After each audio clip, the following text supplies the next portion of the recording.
Comenzar. Llegó Angélica. Ok, bienvenidos todos a esta cuarta sesión del Misterio de las Catedrales. Hoy nos quedan unos cuantos capítulos por tocar del libro y ampliar un poco el panorama que conocemos ya de las catedrales. Quería comenzar con una... bueno, aquí tenemos la imagen de lo que habíamos visto en la sesión anterior y lo que vamos a ver esta sesión, relacionadas con los colores de la fachada, el territorio de Amiens, de Burgos, en el cual vamos a hablar de la catedral, el mito de San Cristóbal, el palacio de Jacques Coeur y la Cruz d'Endaye. Y quería comenzar esta sesión con estos versos sencillos de José Martí, ¿okay? Que dice: busca el obispo de España pilares para su altar, en mi templo la montaña, el álamo es el pilar, y la alfombra es puro el lecho, y los muros abedul, y la luz viene del techo del cielo azul.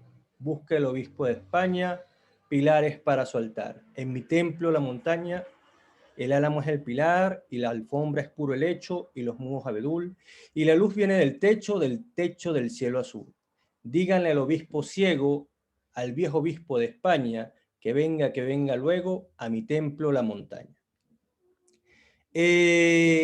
Aquí José Martí hace una relación entre el templo y la naturaleza, ¿ok? Tal vez había un tinte un poquito ateo con respecto a que Dios es una cosa y la naturaleza es otra, se separa, pero aquí se puede ver que o el obispo no había entendido bien qué era el simbolismo de las catedrales, o José Martí no lo conocía. ¿Ok? ¿Por qué? Porque recuérdense que en la Edad Media había la relación entre Dios, hombre y naturaleza. Y la catedral no estaba exenta de esto. Era un espacio para que el hombre se elevara a Dios y donde cada pieza que estaba era un reflejo del universo y su naturaleza. ¿Okay? Para que se haga la voluntad, como bien lo dice el Padre Nuestro, hágase tu voluntad, así en la tierra como es en el cielo. ¿Okay? Entonces, es importante recordar aquí que en esta tríada de Dios, hombre y naturaleza, la naturaleza está vista desde dos puntos de vista, el material y el sutil, uno llamada natura naturada y otro llamada natura naturante. La natura naturada es el mundo físico, la natura naturante es el mundo psíquico. ¿Okay? Lo que no se puede palpar con los sentidos. ¿Okay? Entonces, vamos a recordar un poco de lo que hemos hablado la última sesión. En la última sesión hablamos del grado, los diferentes grados que tenían las corporaciones. Vamos a ver, alguien está escribiendo. ¿Ok? Okay.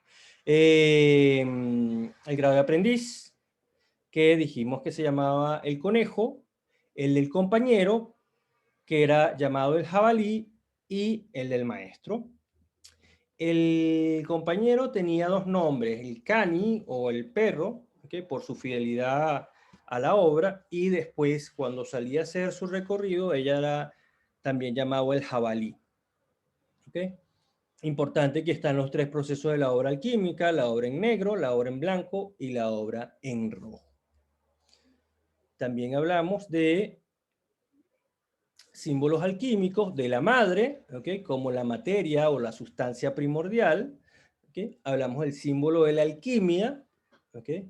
Como la mujer que está sentada en la catedral, o la cátedra, que es la silla, ¿okay? Que tiene la escala de Jacob, que va del cielo a la tierra o de la tierra al cielo, con las artes liberales que se encuentran en cada uno de sus peldaños, o las vías de acceso alquímico, el trono, símbolo de la realeza, y los libros de el exoterismo y el esoterismo, uno cerrado, esoterismo, y uno abierto, exoterismo. ¿Okay? También hablamos del árbol sefirótico o árbol de la vida, como también se le conoce, y dijimos que esto tenía un triángulo con un vértice hacia arriba, donde de hecho la primera sefira o esfera se llama Keter, que significa la corona, ¿okay? Y la última, el reino, Malkut. ¿Okay? Esta imagen la mencionamos para hacer referencia a las dos columnas que se encuentran, que forman parte del árbol sefirótico. La primera es la del rigor, la columna roja, donde está Binah, Geburah y Yod.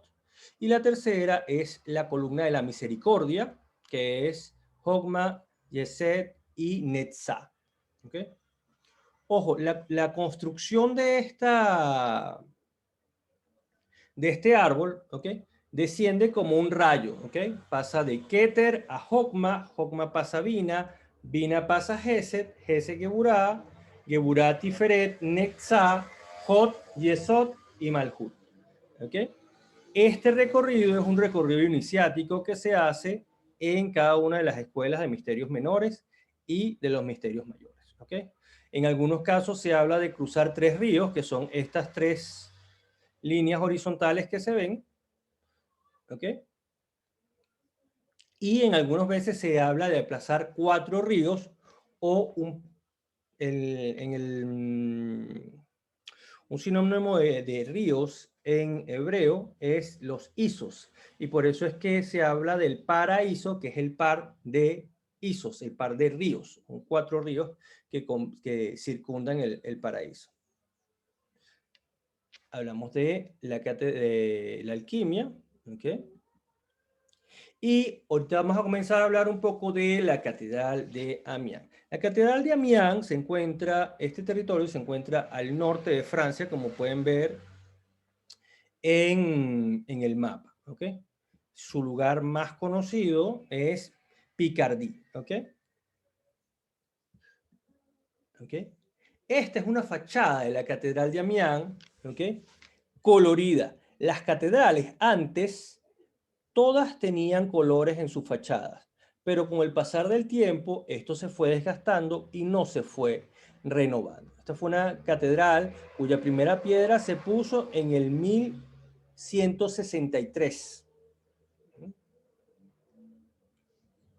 Y en esta catedral se encuentra el cráneo de San Juan Bautista. Es importante recordar que en las catedrales se encuentran reliquias.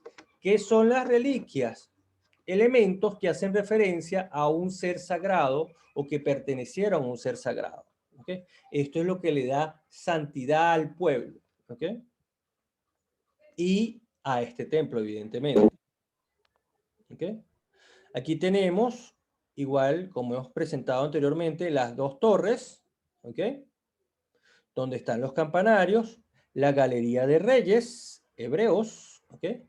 El pórtico de la Virgen, porque las catedrales estaban consagradas a la Virgen, ¿ok?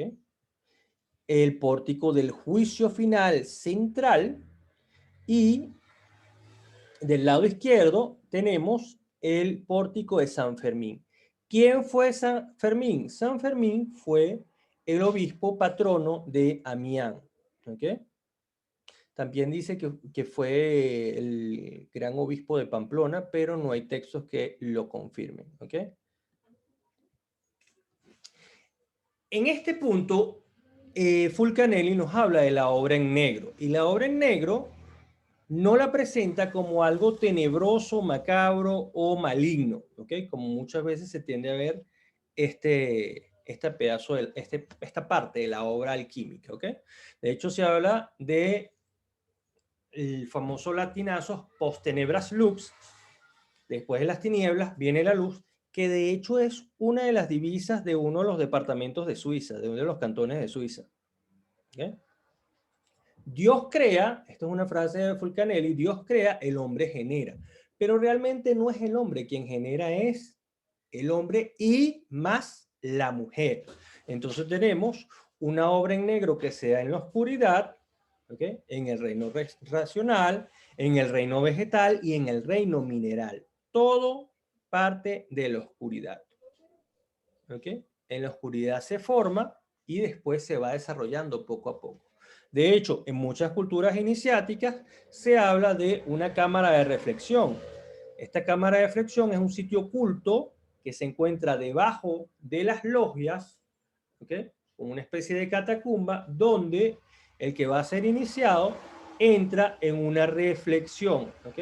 Pero una reflexión no se da por el sentido de pensar en su existencia, sino porque frente a él hay un espejo que refleja una imagen de él, pero que no es él.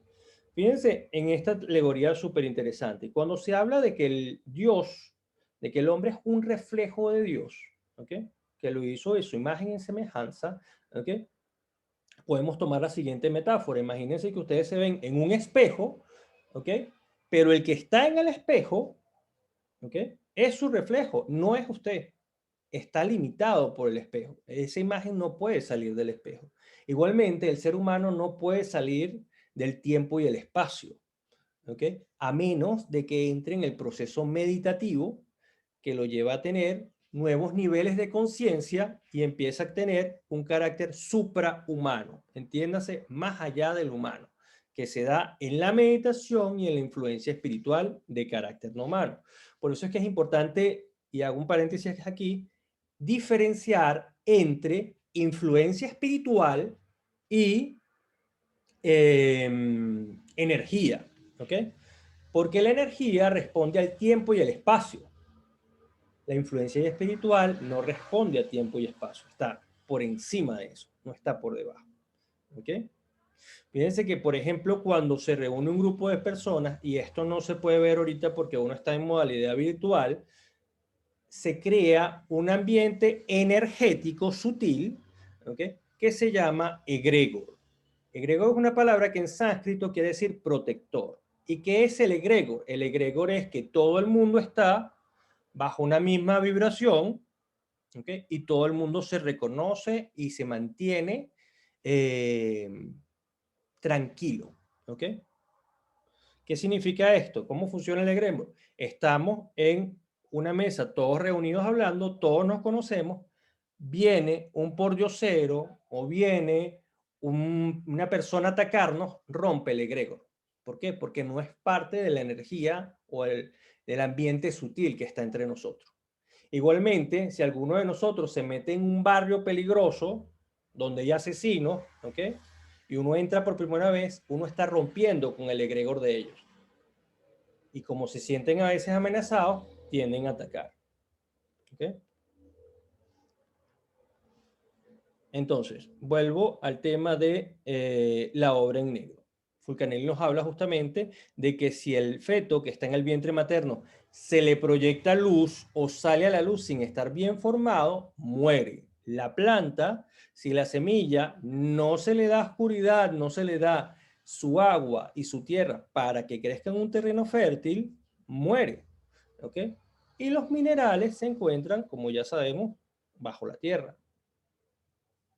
Esta obra en negro nos lleva también a la simbología de la noche, donde el reposo hace que el cuerpo se regenere. Este es un dato curioso que encontré en estos días, que hablaba sobre la palabra noche, que era la mezcla de el símbolo N más 8. Entonces, noche, nuit en francés, noite en italiano, night en inglés, note en portugués y nach en alemán. Todos fijan el número y en el infinito. Y el infinito. ¿Ok? ¿Por qué? Porque cuando uno está en estado de reposo y cuando uno está en estado de sueño, ¿ok? El cuerpo se regenera, pero la mente se conecta con un mundo sutil. Y ese mundo sutil, si utiliza imágenes que uno conoce en el mundo terrenal, las puede interpretar como sueños. Pero si no están en concordancia con nuestra imagen material, no las podemos codificar y es cuando uno dice, no soñé nada. ¿Ok? Es como si uno tratara de leer un CD en un aparato de cassette. No lo puede leer. ¿Ok? Porque no tiene la forma de cómo decodificar esa información. La noche, como sabemos, está ligada a la madre, a la protección, a la luz reflejada del sol que no nos deja en oscuridad, que ilumina nuestro camino hasta en la noche. ¿Okay? Y que nos da reposo, justamente. Ok, aquí hay un punto interesante, que es la parte de Burgos, ¿ok? Donde este territorio se encuentra en el centro de Francia. Fíjense el escudo, ¿ok? Están tres flores de lis y hay tres corderos o caballos. Ahorita no los identifico bien, creo que son corderos, tres corderos. ¿Ok? Está el símbolo real. En muchos escudos vemos el símbolo de la flor de lis, el símbolo real. ¿Por qué? Porque los reyes no tenían una casa fija todo el año. Ellos viajaban por todo su territorio y tenían pequeños castillos o grandes castillos en las ciudades que visitaban. ¿Ok? Importante recordar que los reyes de Francia de la Edad Media no eran parecidos a los reyes que existen ahorita. ¿Ok? Los reyes de la Edad Media eran reyes que limpiaban los pies de los pordioseros, que hacían hospitales para los pobres, que tenían el poder de curar con las manos, que estaban vinculados a la iglesia 100% y no con un fin político, sino con un fin de proteger. ¿Ok? Ellos eran los protectores de la iglesia. ¿Ok? Entonces, en este tema, Fulcanelli hace referencia a varios espacios que se encuentran en Burgos, que son el Palacio de Jacques Coeur, ¿okay? Ya dijimos que Jacques, ¿okay? Es también Jacobo, y Coeur en francés es corazón, ¿ok? Tenemos una imagen también que nos hace referencia a la Catedral de Burgos y al Hotel L'Allemand, ¿ok? El Hotel L'Allemand dice que ese nombre viene de la mezcla de el alemán. Alemania, como sabemos, país que se encuentra al este de Francia, importante, vamos a hablar un poquito de Alemania y de Francia y de Inglaterra. Alemania, ¿ok? Era conocido también por los latinos como Germania, ¿ok? Y entre el alemán y Estados Unidos hay una relación de lenguas por los anglos y los sajones. Esotéricamente se dice que los anglos eran los representantes de los ángeles, ¿ok? ¿Y quiénes eran los representantes de los ángeles? Los ángeles que tenían matrimonio, que tenían unión con humanos. En Inglaterra se crea el territorio de los ángeles y por eso se llama Anglaterra, la tierra de los ángeles, y por esto también se dice que ahí fue donde fue llevado el Santo Grial, a Bretaña, ¿ok?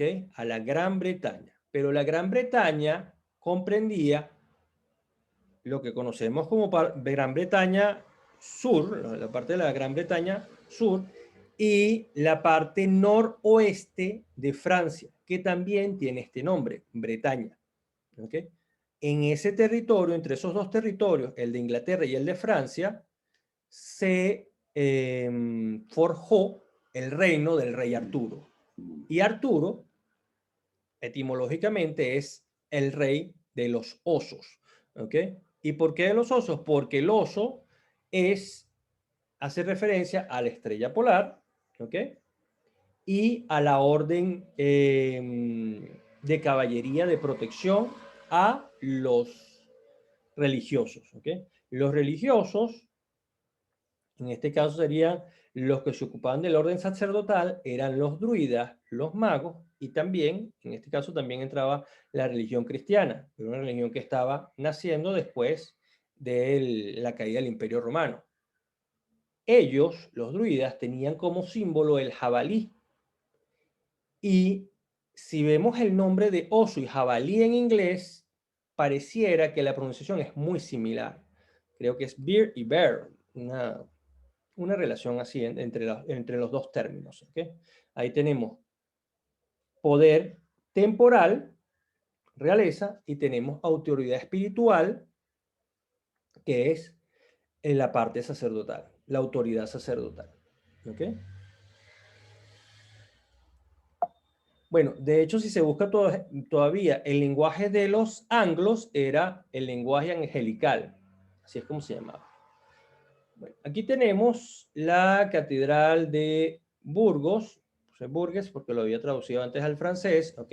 La Biblia de Burgos, como en esa época la gente no tenía acceso a la lectura, ¿ok? A aprender a leer, muchos reflejaron en los pórticos y en muchas partes de las catedrales símbolos que reflejaran la historia de la Biblia y de otros personajes importantes para la filosofía, las ciencias de la época antigua y en cierta forma también de los clérigos, de los sacerdotes o padres que se ocupaban de esas edificaciones conocidas como catedrales. ¿Ok? Esta está en advocación a Saint Etienne. Su primera piedra fue colocada en 1195 y se termina en el 1230. ¿Ok? Los constructores pasaban toda su vida y podían morir y todavía la catedral no estaba culminada. El Hotel Allemán es el Renacimiento francés, como dijimos, está el propietario Jacques Allemán, ¿okay? Esto fue construido a finales del siglo XV, pero está repleto de simbolismo. Por ejemplo, tenemos, ¿okay? El alquimista con el vaso alquímico, tenemos en todo el techo, que llaman los franceses el plafón, ¿okay?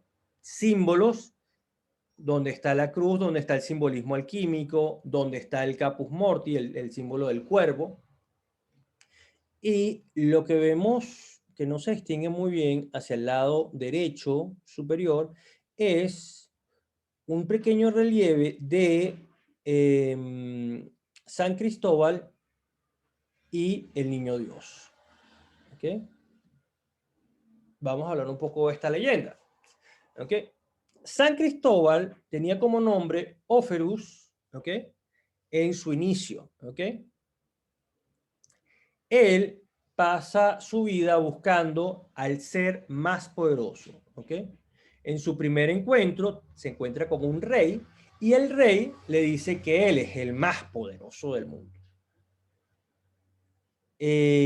Óferus lo sigue, lo apoya en todas sus batallas, lo defiende en todas sus batallas y resulta que en un momento este rey se encuentra con un símbolo del diablo. Y Óferes le pregunta, ¿y por qué le temes a ese símbolo? Y el rey le dice, bueno, porque es el diablo. Y él le dice, bueno, pero si tú le temes al diablo, eso quiere decir que el diablo es más poderoso que tú. Voy a servir al diablo. Y Óferus desciende a los infiernos, sirve al diablo, y después que sirve al diablo, en una de sus batallas, el diablo ve la imagen de la cruz. Y al ver la imagen de la cruz, se asusta. Y Óferus le pregunta, ¿y por qué le tienes miedo a ese símbolo de la cruz? Y el diablo le dice, porque ese es el símbolo de Cristo, ese es el símbolo de Dios. Entonces, Óferus le dice, pero si tú le tienes miedo a Cristo o a Dios, entonces Dios es más fuerte que tú. Pasado esto, Óferus busca a un sacerdote a quien le pregunta cómo debe servir a Cristo, cómo debe servir a Dios. Y el sacerdote le dice que construye una cabaña cerca del río y que la gente que necesite pasar el río, que lo monte en sus hombros, porque importante decir que Óferus era un gigante, ¿ok? Lo montaba en sus hombros y pasaba el río, pasaba a las otras personas al otro lado del río. Esto pasó muchas veces hasta que un niño le toca la puerta a Óferus a la medianoche y le pide cruzar el río. Óferus lo monta en sus hombros y cuando empieza a cruzar el río se empieza a hundir y siente que el niño se le hace más pesado. Entonces Óferus le dice al niño, niño, ¿por qué te haces tan pesado? Siento que cargo en mis hombros al mundo entero. y el niño le dice, no cargas al mundo entero, sino a su creador. Yo soy Cristo, tu creador, y desde ahora te bautizo con el nombre de San Cristóbal, el portador de la luz. Tú llevarás mi palabra a todo este territorio. Importante, el tema del bautismo que conocemos nosotros los cristianos se da una sola vez. En la Biblia se habla de un bautizo de agua y un bautizo de fuego. Pero la verdad es que el bautismo era una ablución que se hacía para purificarse por el elemento agua. ¿Okay? El elemento, la sustancia primordial de vida. ¿Okay? Importante decir la importancia de Cristo, que como habíamos mencionado anteriormente, es el ungido, y ese ungimiento se da por el aceite cristalino, el aceite vitrio, el vitrolium, la purificación del individuo y su exaltación. ¿Okay? ¿Qué es la exaltación? Es subir. Entonces, hay una relación con la catedral y el ascenso, con la exaltación y con la búsqueda del cielo, ¿okay? En un ascenso. Otro tema importante a remarcar es la palabra leyenda. Leyenda quiere decir lo que quiere ser, lo que debe ser leído.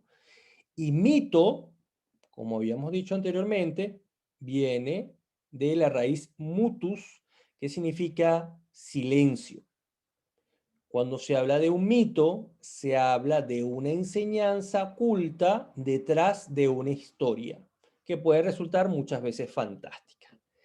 En el libro de Fulcanelli, él hace atención a que en el cinturón de, aquí no se detalla muy bien, pero en el cinturón de San Cristóbal se encontraba el círculo zodiacal, o sea, están todos presentes todos los elementos. ¿Por qué se presenta un círculo con el símbolo zodiacal o por qué se presentan coronas de olivo? Porque esa corona, ¿okay? Que significa gloria, ¿okay? O, sí, significa gloria, lo que busca es sacar el nombre de todas las contingencias de los 4 elementos. Angélica, ¿tienes una pregunta? ¿Que estás levantando la mano? Sí, tenía una pregunta respecto a mito. En mis clases de literatura clásica asociaban mito directamente con la mímesis, o sea, con revivir los rituales. Obviamente, esto es una connotación completamente griega, pero no sé si entra en conflicto con lo que usted acaba de decir sobre el mito, que es una enseñanza en silencio, es algo del silencio. No, no entra en contradicción porque en este caso estamos analizando la palabra desde la raíz mitos, que significa mutus, y esta raíz nos lleva también a la palabra misterio, ¿ok? Lo misterio o lo misterioso es lo oculto, ¿ok?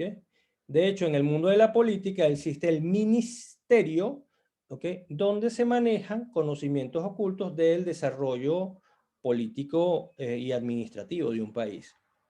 Pero sí, cuando se habla de mitos, también se habla de revivir, y vuelvo a la palabra de recordis, recordar, traer de nuevo al corazón, traer, evocar algo, pero yendo más allá, yendo a un metalenguaje, algo que está más allá del lenguaje. ¿Por qué? Porque si yo hablo de Cristo y hablo de un Señor que hizo milagros y se murió en una cruz, eso tal vez a muchas personas no le diría mucho, ¿ok? Pero si empezamos a analizarlo desde el punto simbólico, ya empiezan a ver muchas más cosas. Por ejemplo, de hecho, los judíos entienden las escrituras sagradas como mitos, no las entienden como cosas históricas reales que pasaron tal cual como se cuentan. El mito de el primer milagro que hizo Jesucristo, ¿alguien recuerda cuál es el primer milagro que hizo Jesucristo? Lo hizo en unas bodas. Jesucristo, Los vinos.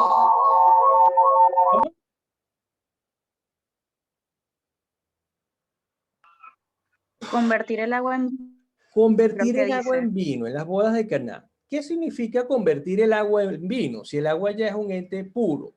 ¿Okay? Convertir el agua en vino es justamente pasar a la obra en rojo. ¿Okay? De la obra alquímica. ¿Por qué? Porque tú transformas algo incoloro en algo coloro, algo insaboro en algo con sabor, algo inoloro en algo con olor. Entonces, la simbología que tiene ese mito de ese milagro, que es atemporal, y es atemporal ¿por qué? No porque Jesús siga convirtiendo el agua en vino, sino porque se revive cada vez que se cuenta y cada vez que uno lo internaliza en hechos que le pasan a uno. Esa transformación de agua a vino se da en esas bodas justamente porque se está hablando del amor. Y cuando se habla del amor, como lo vimos etimológicamente, está ligado a la palabra eternidad, y el amor hace esa transformación. ¿Okay? Transformación, ¿ok? Salir de las formas, va más allá de las formas. ¿Ok? Porque es imposible que el agua se convierta en vino, ¿ok? A nivel lógico. Pero lo que no es imposible es que las personas se transformen por amor. Entonces ahí se da el proceso del símbolo, ¿ok? En la escritura. En la escritura. ¿Ok? Ok, entonces. Ajá, un segundito. Ok. Aquí tenemos a Jacques. Jacques fue un empresario que tuvo la posibilidad de viajar por el mundo, occidental evidentemente, recorrió también el mundo oriental, y muchas de sus construcciones están ligadas a un simbolismo gótico, ¿ok? Y alquímico. Recordemos que la alquimia, ¿ok? No es algo inherentemente de los egipcios o de los occidentales. El proceso alquímico se da también en Oriente, pero con otro nombre, ¿ok? Y bajo otra metodología. ¿Ok? Aquí tenemos algunos símbolos que se ven en el corazón, ¿ok? Y la frase de Jack Coeur que dice, para un corazón valiente nada es imposible. Recordemos que el símbolo del corazón también es el símbolo de la conciencia. ¿Ok? Entonces, no es solamente ser osado y hacer las cosas, sino también saber cuándo hacerlo, que significa ser prudente, saber cómo hacerlo en equilibrio, que significa ser justo, ¿ok? Saber con quién hacerlo y en qué momento hacerlo, ligado a la templanza, ¿ok? Y con qué intensidad hacer las cosas. Entonces, aquí pueden ver el hombre y como una musaraña. Pueden ver también imágenes del ditirambo, que son las caras contentas y felices del teatro, hablando de los procesos de la vida, donde uno está alegre o está triste. Ángeles, figuras cristianas ligadas al cristianismo, figuras ligadas también al hermetismo, ¿ok? Etcétera, etcétera. ¿Ok?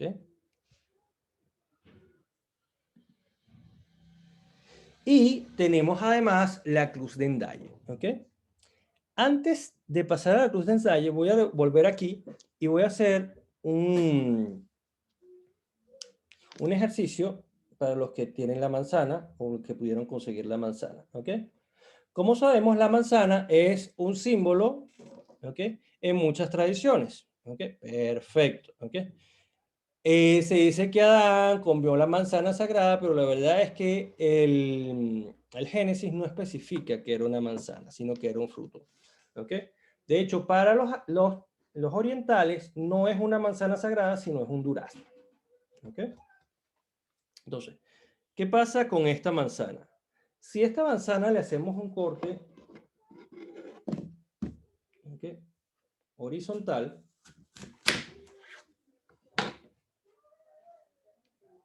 ¿ok? vemos en su centro, ¿qué figura? Una estrella. Una estrella de 5 puntas que de hecho Puntas. está aquí atrás también, enfocando el centro. ¿Ok? Ahora fíjense qué pasaría si yo cortara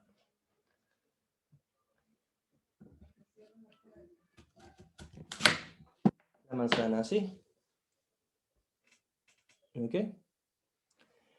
Esta imagen la presenta Valiamesti en el libro La manzana de la discordia, haciendo referencia a que la manzana cortada desde un trazo vertical, lo que presenta es justamente un reflejo simbólico del sexo femenino, ¿ok? La vulva. Y de esta forma, la realización del hombre. Entonces, aquí vemos el descenso a la materia por donde sale el hombre, ¿ok?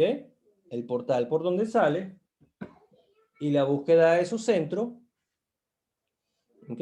Para conseguir el equilibrio y su realización, que está dentro de él, en su centro, en su equilibrio.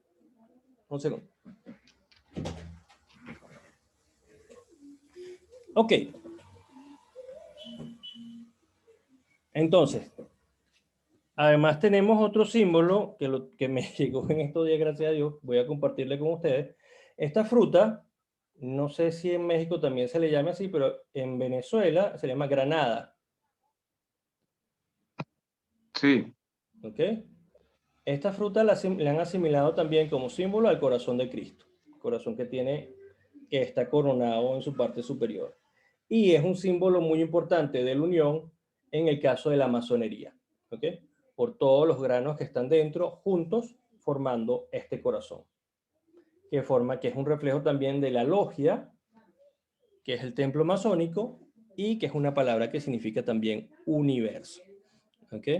Entonces, el simbolismo del corazón, como les digo, está ligado a muchas cosas, a la conciencia, a la realización espiritual, cuando hablamos del corazón reflejado como una flor abierta, específicamente la rosa, ¿okay? Y dentro de él se encuentra el verdadero secreto o la verdadera realización espiritual, el verdadero vitrolium, ¿okay? Si vemos el corazón como un órgano también, vemos que es una dualidad, ¿ok? Porque él tiene dos cavidades que se mueven hacia la entrada y la salida de la sangre, ¿ok? Donde entran arterias y venas. Sangre pura y sangre no tan pura, ¿ok? Pasemos entonces ya que mostramos la imagen del centro, ¿ok? Y de la estrella de 5 puntas, que es un número más terrestre que celeste, porque representa al hombre como una estrella y también a la mano como una estrella de 5 puntas. ¿Okay? Hace referencia a la cruz cíclica de Hendaye. ¿Por qué se llama cíclica? Hendaye es por el lugar donde está. ¿Okay? Está ubicada fuera de la iglesia Paroisse, ¿ok? Paroisse Notre Dame de la Basoda en Hendaye. Su ubicación original fue en el cementerio de Hendaye y data del siglo XVII. Es esta que vemos aquí, no es tan grande como pudiese parecer, pero es muy rica en símbolos. Fíjense que tiene la famosa inscripción que uno conoce como INRI, Jesús de Nazaret, Rey de los Judíos. Es muy conocida, pero también es una fórmula alquímica que significa Igni Natura Renovatum Integra. Es por el fuego que se regenera la naturaleza. ¿Ok? Entonces ya tenemos aquí otra connotación alquímica. ¿Ok? Y en el centro, en la horizontal, dice O Cruxave Pesunica. ¿Ok? Saludo a la cruz, nuestra única esperanza. O nuestra única salvación. Hay otras imágenes que se ven en la base y en la parte superior no sé si ven como una especie de cruz de San Andrés. La cruz de San Andrés es lo que conocemos como X, ¿ok? También es un símbolo de realización espiritual. En la base de la cruz vemos todas estas figuras. Y qué bueno que está Adrián aquí, que viene de México, porque tal vez la figura del sol se le hará muy parecida a una figura del sol que está en México. ¿Se te hace conocida esa imagen?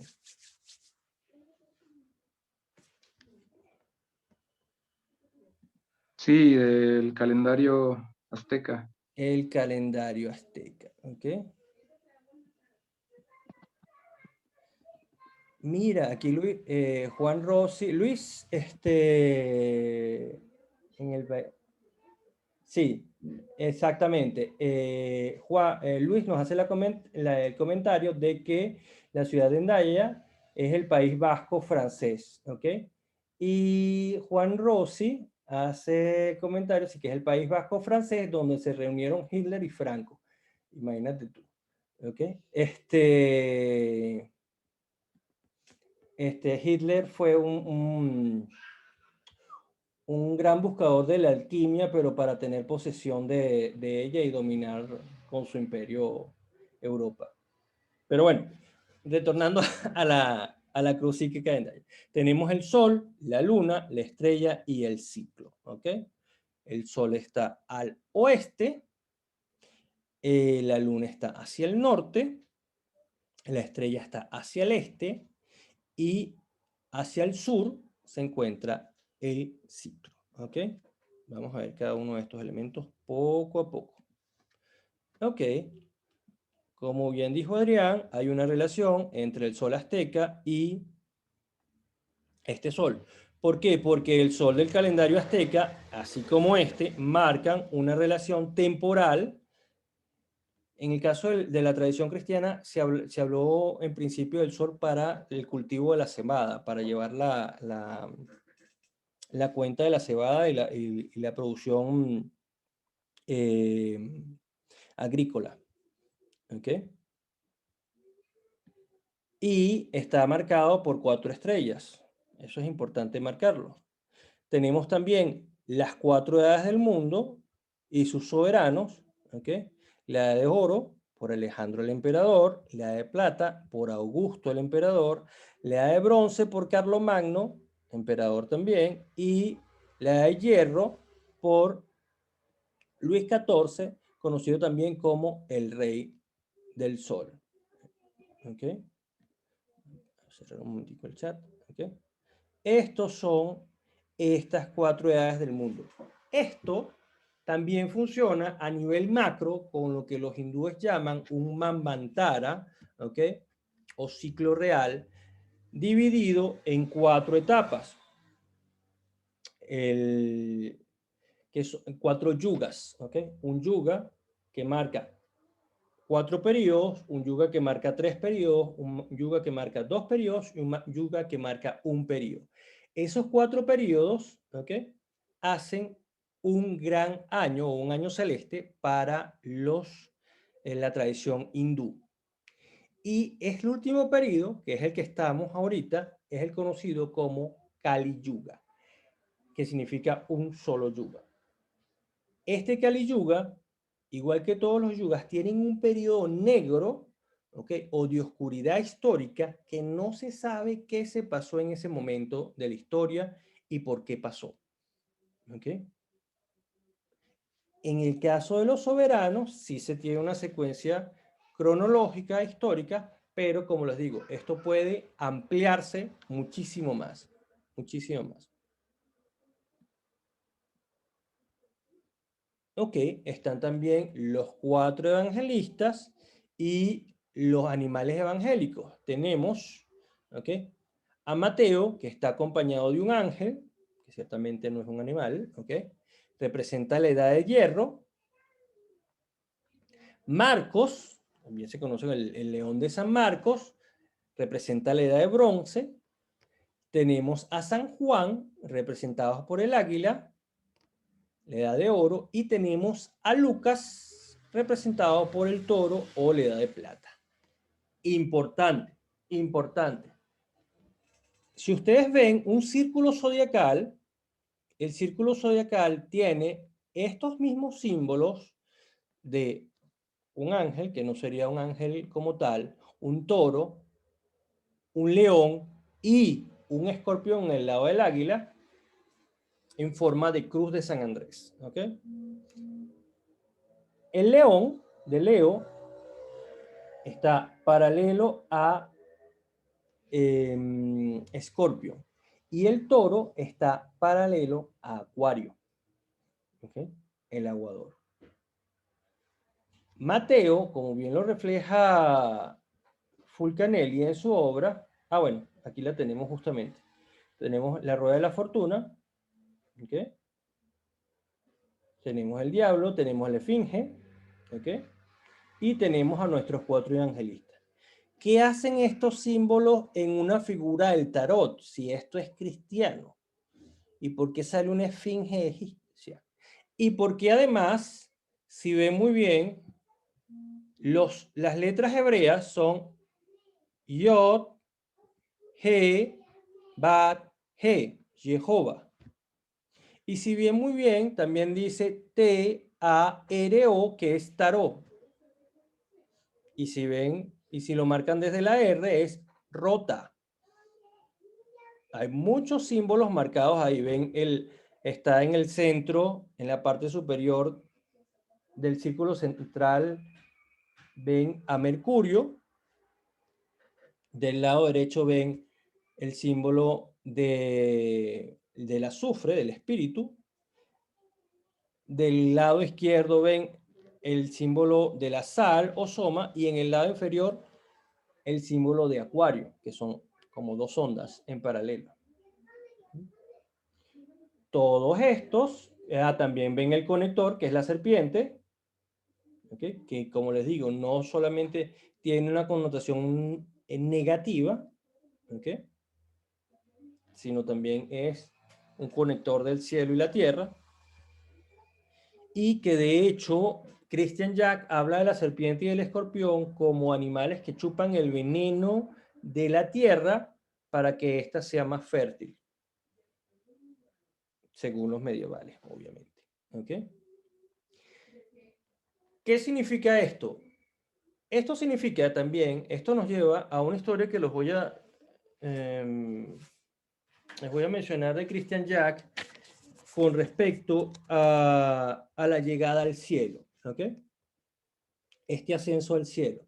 El ascenso al cielo, muchos piensan que es para los perfectos. En la Edad Media era simplemente para los que se rendían a la voluntad de Dios. Sabían que no eran perfectos y aceptaban la misericordia de Dios y buscaban cumplir con las leyes del cielo. Por eso la catedral era un lugar donde podrían entrar ricos y pobres y conectarse con el cielo, sin hacer ninguna diferencia de sexo, de color, de edad. Todos podían entrar. Hay una historia que les voy a comentar ahorita que cuenta Christian Jack de un pordiosero que entra a las puertas del cielo. Y cuando San Pedro lo ve, le dice, tú eres un pordiosero, tú eres una persona de poca clase, tú nada tienes que hacer aquí, ¿ok? Tú eres un palurdo, le llama, ¿ok? Vete al infierno, andrajoso, le dice. Pero el pobre le dice, ¿qué me vas a decir tú en ese tono? Si además tú, San Pedro, negaste a Cristo 3 veces, ¿con qué moral tú me vienes a decir que no puedo entrar al cielo? San Pedro avergonzado llama a Santo Tomás, ¿ok? Y el pobre también lo interpela y dice, pero ¿por qué tú me vas a juzgar a mí si tú no creíste en la muerte de Cristo? ¿No? Ver para creer. Tomando esto en cuenta, llaman también bueno, justamente a Santo Tomás también le replica, y además tú lapidaste, le caíste a piedra a muchos cristianos también. ¿Ok? Y Dios, que escucha a este pordiosero, lo toma de la mano y lo deja entrar al paraíso. ¿Por qué? No porque estaba argumentando que los otros eran unos delincuentes, ¿ok?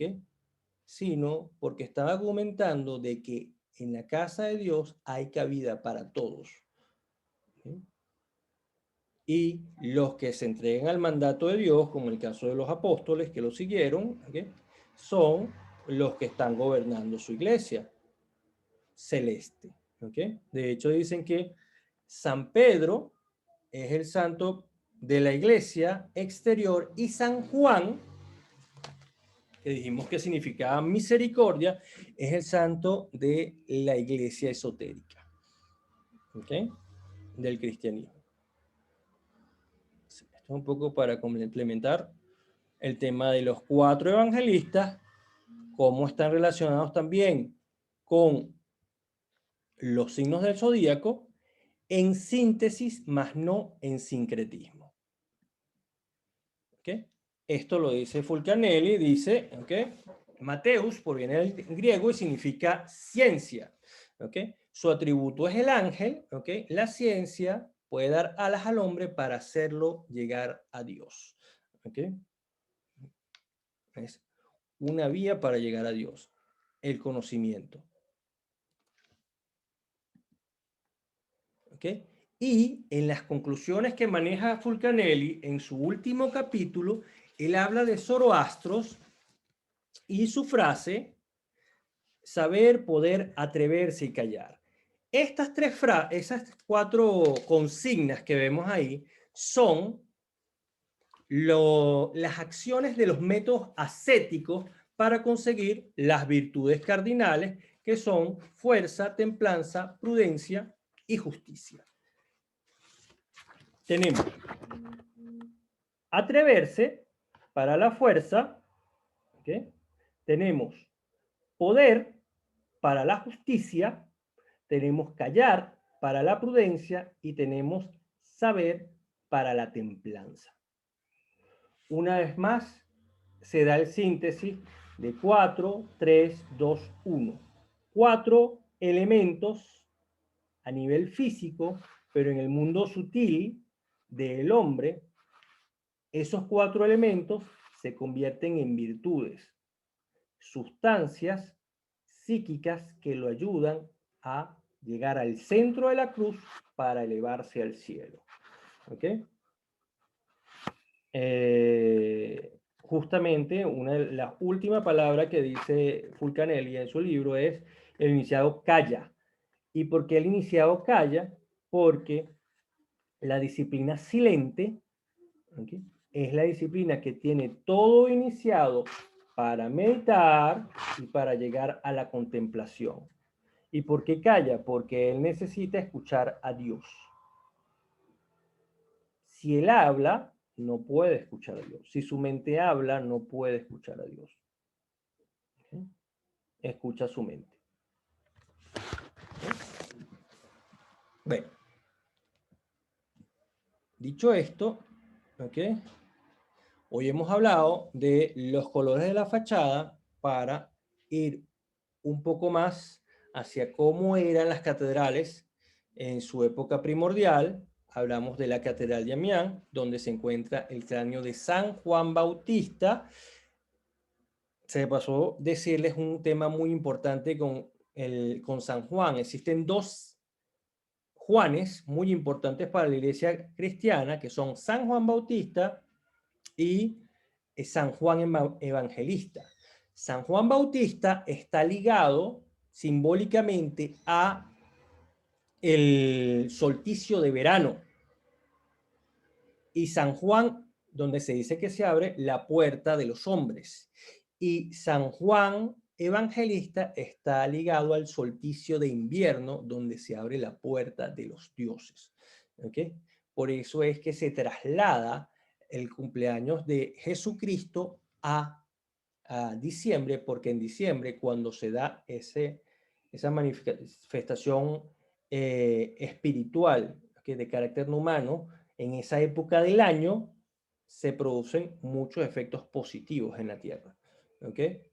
Para los que se conectan con ella, para los que viven en un mundo profano, y cuando me refiero a profano, me refiero a los que quieren desconocerse o dejar de un lado todo el tema religioso y no verlo, ¿ok? Hacerlo a un lado simplemente, como hacen los ateos, ¿ok? A ese se le llama profano. Profano significa fuera del templo. Pero lo profano, como bien lo dice Guénon, es un punto de vista, no es una realidad, es una manera de ver las cosas. Todo entra en lo sagrado de la creación del Eterno. Y bueno, con esto cerramos nuestra última parte. Hablamos de San Cristóbal también y cómo San Cristóbal sirvió a un poder, sirvió a los placeres y después se convierte en un iniciado. ¿Okay? Hablamos del Palacio de Jacques. Lo sobrevolamos porque el Palacio de Jacques tiene muchísima información a desarrollar. ¿Okay? Y no toda es tan fácil de asimilar. Y la cruz de Endaye, la cruz cíclica de Endaye, habla justamente de ese ciclo cósmico que se da en esos periodos y también de los símbolos alquímicos que se manejan, donde el fuego regenera y hace una invitación muy alquímica al bautizo del fuego. El bautizo de fuego es la iniciación en las escuelas esotéricas tradicionales. Entonces, dicho todo esto, quiero agradecer muchísimo al Centro Giordano Bruno por la oportunidad de presentar este taller, a ustedes por estar aquí, al Eterno, evidentemente, por haber hecho que esto se dé. Este material yo lo terminé un día antes de que se quemara la Catedral de Notre Dame. Si no me mal recuerdo, fue el 15 de abril del año antepasado. Y bueno, lo hice también como honor a esa catedral que es una de las más conocidas y que mantiene más reliquias del gótico de sus primeras épocas. Si tienen alguna pregunta, un comentario, estoy todo oídos.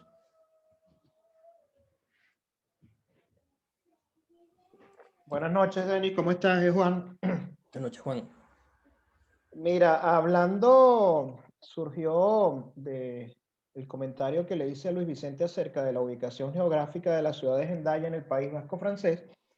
Surgió una idea de hacer una especie de conferencia sobre el esoterismo en el nacionalsocialismo. Sabes que tú tocaste un poco el tema del esoterismo nazi y no sé si te gustaría más adelante hacer una conferencia sobre esto.